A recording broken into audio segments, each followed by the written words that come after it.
Hey y'all, I'm gonna be reacting to Nighthead 2041 episode 3.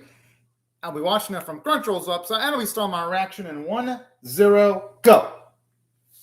Oh yeah, I always love the Plus Ultra logo. It looks good.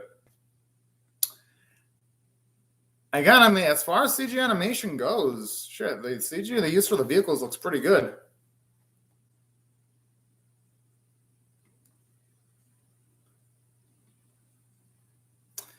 Now I'm kind of worried for two boys if they're gonna be able to stand a chance against multiple psychics.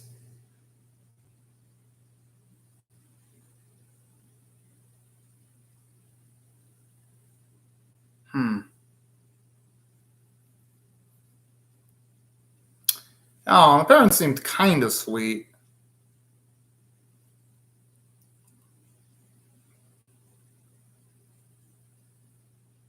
Aw, honestly, kids of that age don't deserve to be separated from the parents forcibly like that.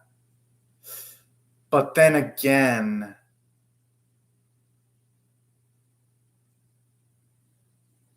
I mean, it depends if their memories are wiped. If there's psychics in that world, I have a feeling that the memories are going to be erased. The parents. I mean, if you have psychics with unique abilities, then I wouldn't be surprised if there's psychics that can manipulate memories, erase them, or even cause hallucinations. Or the parents could be just straight up dead. I mean, I don't want to be a negative Nancy and all, but I've seen quite a bit of anime, and usually when characters are separated from the parents for a significant amount of time, it usually set up for a sad meetup with family members. I'm not saying that's the case in all animes. For all I know, I could be just overly negative, but this series has had a pretty somber tone at the moment, so I wouldn't be surprised if it ends up being that way. On the way, I'm pumped up though because at the very least, the last week's episode really made me like Nayo and Naota because at least when it came to the first episode, I was kind of waiting for the it factor to be shown off on the main pro tags. And episode 2 finally did it. But I love how this episode further gives us at least a bit of emotional background just to see what both of the boys are dealing with. I think it makes the series a bit more interesting. Now I'm just curious about that deal with that girl that they show off in certain bits in the opening. Because their character design looks pretty damn interesting. For now, it's back. Hell yeah. I wouldn't be surprised if the parents were killed. For all they know, they could be 6 feet under. I mean, I would hope they wouldn't. Yo, if I saw a girl like that, I would be creeped the fuck out.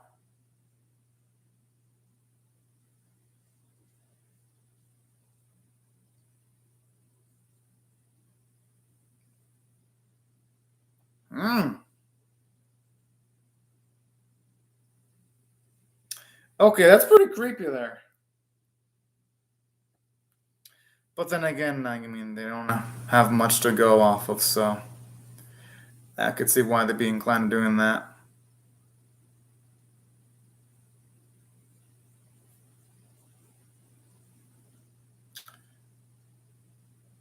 God, I mean, those are some pretty expensive abilities if she can utilize her Parasine when she's in that less than optimal physical state.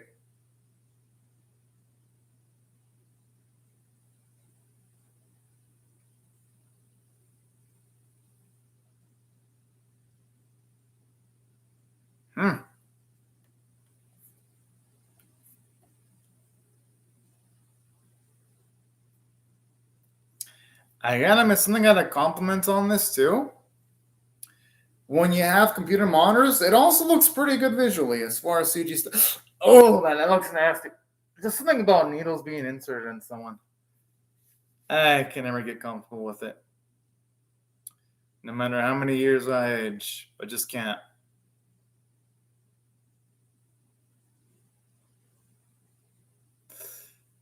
Eesh.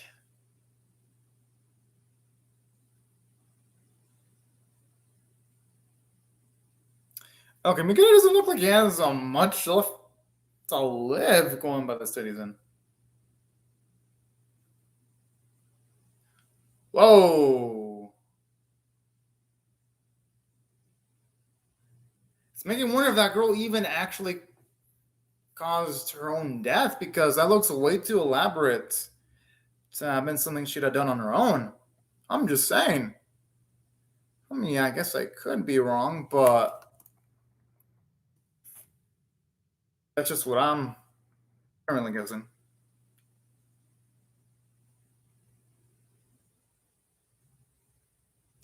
Okay, if it's happened in multiple instances, it's got to be some third party manipulating the events. And speaking of which, yo, the 2D drawings, they actually look good. Like, no joke. Yo, if the whole series was actually hand drawn like this, people would actually pay attention to the series more. I mean, I like it, but a lot of people were just instantly turned off just by looking at the key visual of the series.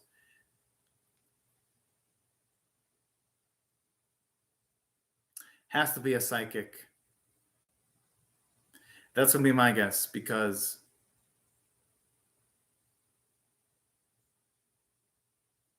the thing is, they may be thinking it's black magic, but who's to say it ain't some kind? I guess then again, the episode 2 did establish that people don't know about normal people wouldn't know about the existence of psychics. So it could be events manipulated behind the scenes from some person either getting a kick out of it.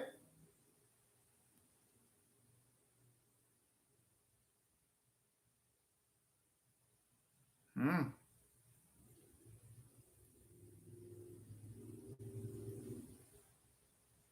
Yeah, honestly, all these ladies are taking way too much of a risk, but that's you. Sometimes you do take unnecessary risks without thinking about the consequences.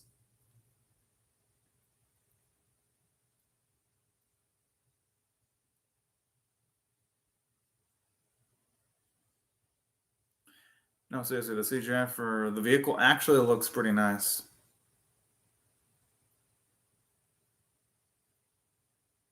But yeah, at least it's better off of working out of nothing. Hopefully, they can find some photos, a diary, something.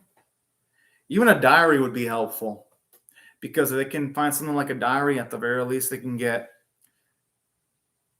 some grasp of maybe emotions of what the parents were feeling before things went down, or maybe even some more information regarding the circumstances that I didn't have before.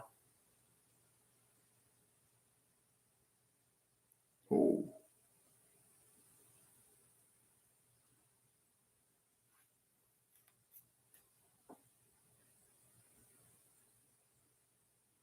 Well, that's actually kind of cute.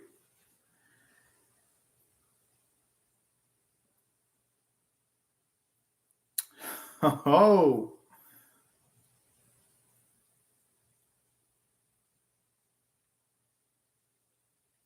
that's again, that's if they're even still alive. At least when it comes to the role of the series set in, it's best to accept, well, not accept, but expect the worst. Not hit 20. No, honestly, the logo has so much detail into it.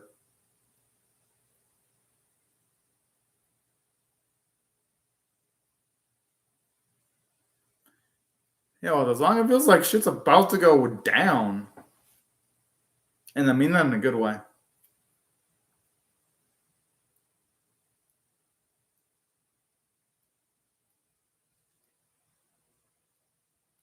Hmm.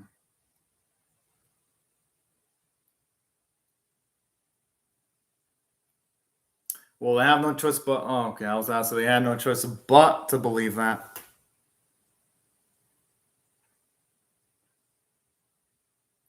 I'm assuming them becoming psychics are going to be completely disposable. Not disposable, but expendable.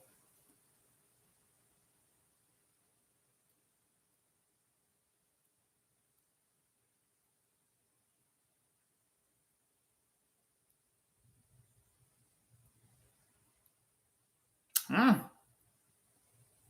I actually like this. It's giving characterization to the different characters in that group. Some people are kind of skeptic about the whole thing. Others believe it straight up. Gives you at least nice snippets of personality.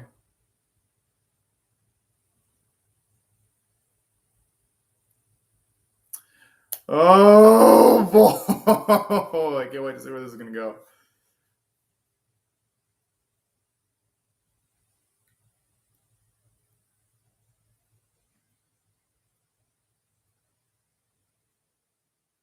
Oh yeah, like how we saw when the younger boys had psychic abilities. Well, not psychic abilities, but we saw how the lamplight broke. So I kind of like how the whole psychics going out of control, they're not careful thing. It was actually nicely established in a previous scene, but now it's giving more emphasis here. That's some good narrative writing here. Oh no, yo, another Akira. Okay, another Akira manga, Valen. Yo, that's awesome. Now it really makes me want to read the Akira manga, but I won't because it's gonna get an anime adaptation that's gonna adapt the whole manga. So since I'll be reacting to the anime, reading the manga would be spoiler filled. But I might do that with after the Akira anime airs. Then of course I'll consider reading the manga. But it is damn tempting though.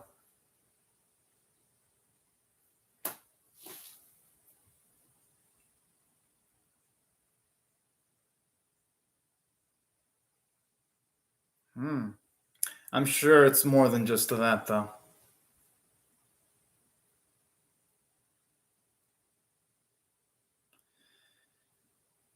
My guess is that there's nothing to do with black magic. It's all about psychics and their ability. Yo, that's exactly what I was thinking. Like the moment they mentioned the circumstances of Meg killing herself and another person killing themselves, I'm like, it's way too close to each other. All these suicides to it for it to just be black magic. It had to be a psychic.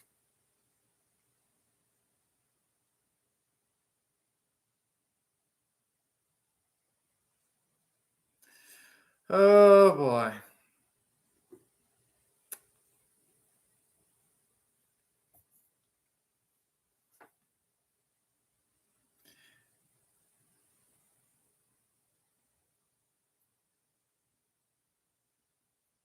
Hmm. She's gonna commit suicide too, from the looks of it. Oh, what the? Okay, I was expecting her to do that, but I wasn't expecting to do it to that extreme. I was expecting her just to like jump and fall off and crash all splat, not into like a spiky object.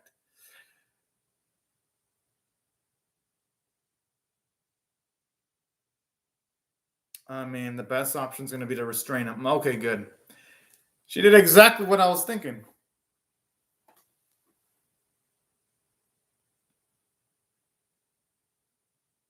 Someone's going to have to unlock their psychic. Okay, good, good, good. At the very least, that one isn't committing suicide.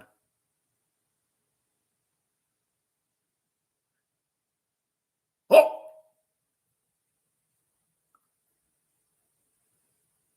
Okay, she looks like she's possessed. Maybe it's because Reika's not just barely getting used to being a psychic, and that's why she's losing control over herself. Because they didn't mention that earlier, where if you're psych,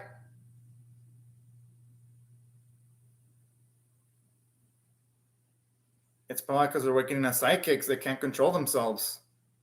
That's my guess. Or it could be whoever's utilizing the psychic abilities that's causing the suicides. Maybe they can manipulate people's minds. Maybe the trigger is looking at the black magic circle, and that's how a person gets possessed. That's going to be my guess.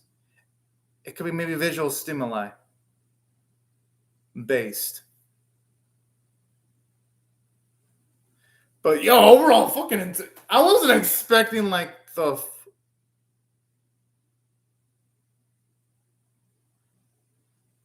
Aw, I feel sorry for that poor doggo.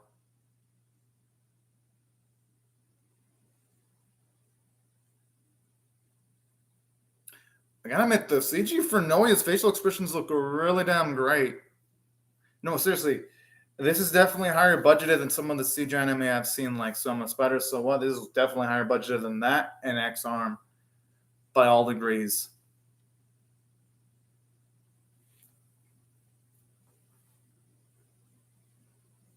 The thing is, though, even if they go towards their help, are they going to even be able to make much of a difference?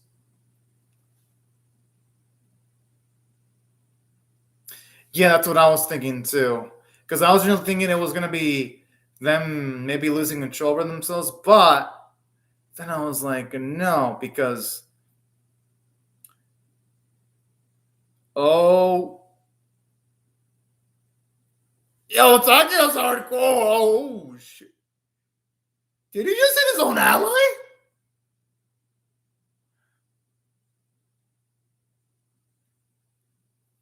But hey, you know what? I'm not gonna blame him. He's did it in self-defense.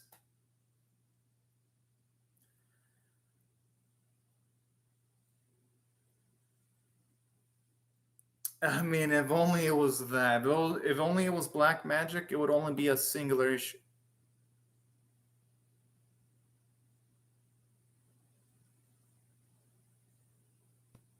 And that's amazing that Naoya can actually perceive just by touching the grave of the puppy. Well, at least he can somewhat assist the situation. That's impressive.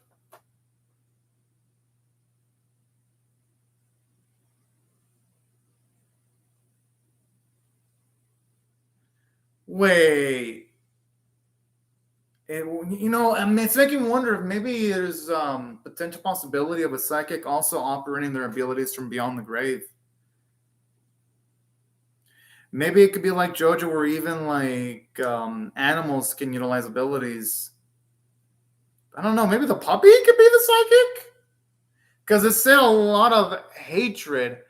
I'd say the only thing that would feel a lot of hatred would be the puppy that was killed, and I don't think it would have been given emphasis if Naoya didn't get flashes of memories by touching the puppy's grave.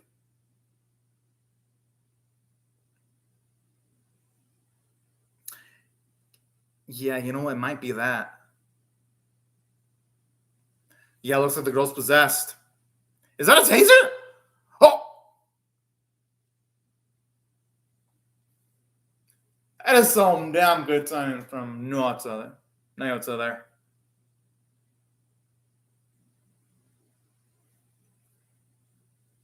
And I love some sequences like that because we saw him utilize it in an amazing way in the previous episode in blocking multiple billets all Neo style. And then we saw him have also a nice fine control of it too by hitting that bit of glass. Even simple sequences like that are good because we get a grasp of Naruto's full abilities. We can see how it's like when he needs to utilize it to its near maximum, but we also see when he only needs to exercise just a bit of that psychic ability control too.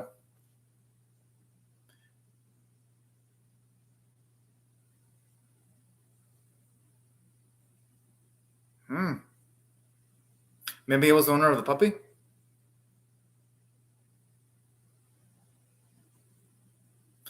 Oh shit.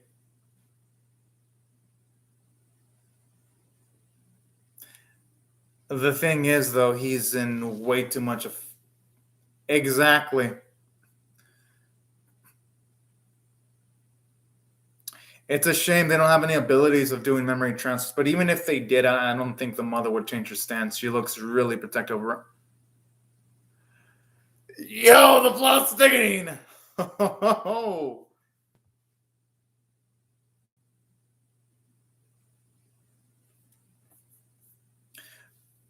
The thing is, though,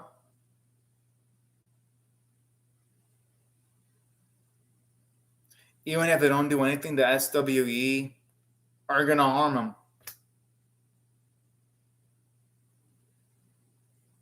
Okay, at least someone's finally telling that boy that.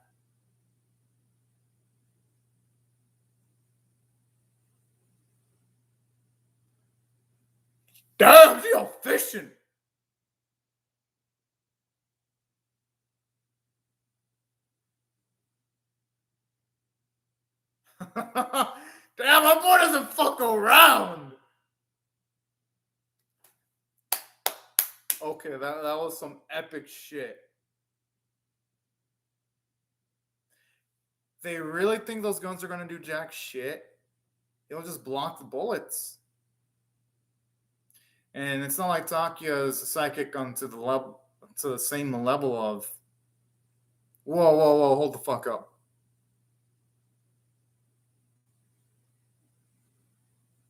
Wait.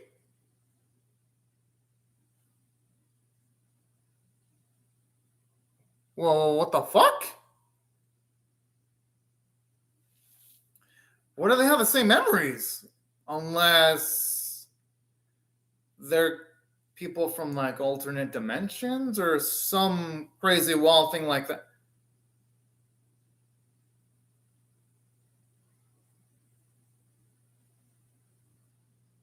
Oh, who the hell was this? I mean, he's a badass, but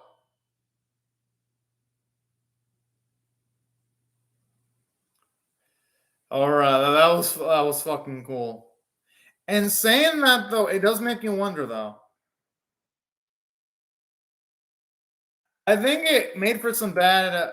That last bit kind of lacked a bit from a directing standpoint because we saw Naruto fully capable of blocking massive amounts of bullets, all Matrix style in episode 2.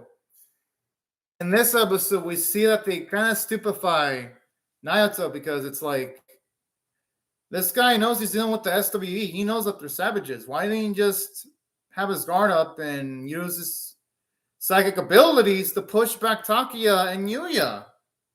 It makes no sense in the final. Like literally, the episode was great from start to finish, except for like the last minute where the main Naruto's stupid. I'm like, but overall, good episode. But this episode could have been like a 9.5, but I gotta drop it 2 points because of the last bit, because it just felt nonsensical. Still a good episode though, because in my scale, on the scale of 1 to 10, 1 being abysmal, 5 being average, 10 being exceptional, it's a 7.5 out of 10. Still freaking good, but I was almost going to give it a 9.5 out of 10 for near perfection until that last minute, and then I'm like, well, yeah, I honestly can't. Yeah, I honestly should not give it a 9.5 after that bit of bad character writing there. But that was only those.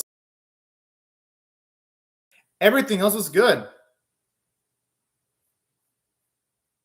Oh yeah, I'm gonna do a helmet for extra thick, but for now I'm gonna focus on the Wednesday animes.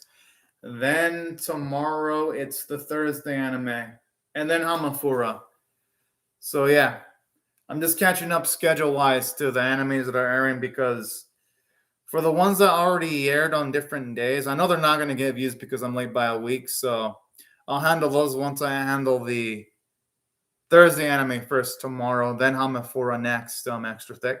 But yeah, I'm going to do a Hamafura though. I just got to focus on my priorities when it comes to like which one I think is going to do better from what's it called? From like a viewership standpoint. I just gotta make the priorities, you know? Oh yeah, I'm definitely gonna be doing that.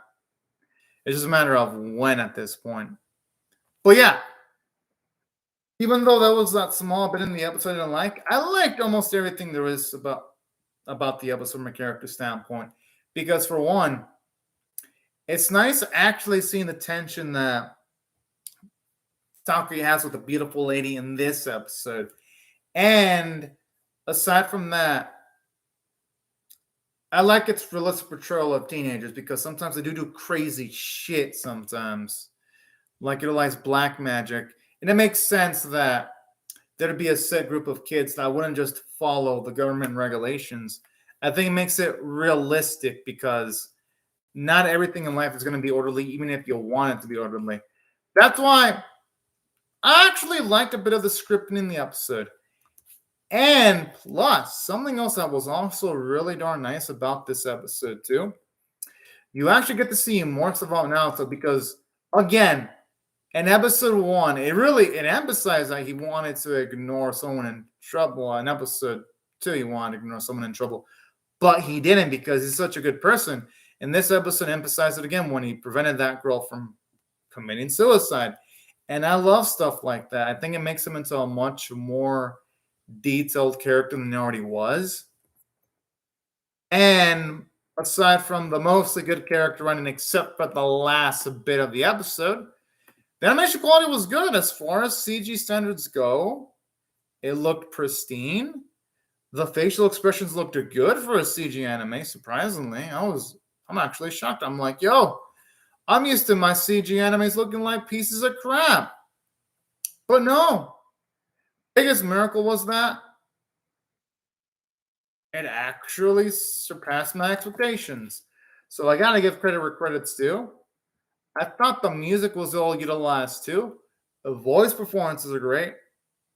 And that's why I felt the episode was a 7.5 out of 10 caliber episode. But anyways, y'all, these are my thoughts on the episode. I'd love to hear your thoughts on how I feel about my reaction or the episode itself in the comment section below. Hope y'all rate the video, share, rate, comment, subscribe. And before I go, I'd like to say thank you very much to Extra Thick for commenting on the live chat. And everyone else, thank you very much for watching my video. Hope y'all rate the video, share it, comment, and subscribe. And I'll see y'all later if you come back for more. But anyways, y'all, thank you very much for watching my video and have a fantastic day, everyone. Bye-bye.